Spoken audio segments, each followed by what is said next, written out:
Good afternoon mga fratman. Good afternoon guys. Okay, naata karon diri sa ato ang lugar guys no. Yes. Natay bagong project guys kaning ato ang pultahan. Atong butangan og epoxy para waterproof. Pero matagal na. Kaysa guys bisan pag masalibuhan sa ulan kay kanya tong area diri guys. I am untouchable. May go gisa usahay sa ulan no kanang labi pa usog kayong hangin. No. So nagisay sa libo mabasa gyud ang ato ang indoor. Okay lang og semento guys, pero kahoy gani guys digid maayo nga mabasa siya sa ulan. Kay mahimo siyang balayan sa mga bukbuk, anay. So normal gina guys bisag naapay treatment ng ato ang pultahan sa mga anay. Maniguro jud ko guys, ako yun ang butangan og epoxy no. Kita-kita ray ga butangan ni guys kay ato am ning project. So mo ni brada sa yung platman karon. Ana na siya.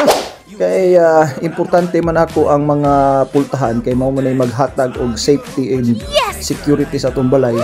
Ato pong ensure nga dili gisa masudlan og moisture no, especially kaning tubig nga ulan kay Ang kaluluwa nyo manguta sa dagat guys. So mo ginay problema guys. So o baka naman epoxy pioneer o gardenia baka naman kayo na bahala. Muna ako ang hinahinayan nga project guys para sa tuang pultahan no, aron safety gyud. Although naman tay grill pero kinahanglan na gidor nga kuan. Okay, mga untag mani guys, then naglungag na lang pug ko at the same time no. Okay. Hitting two birds in one stone na. Mipas ga project ta diha na putay gilungag para ready pa ni udto ba. Gilata ka pasmuhan na ni og dira guys. Thank you very much. God bless. More power and I love you. Yeah! What you do say, girl, I know you a little too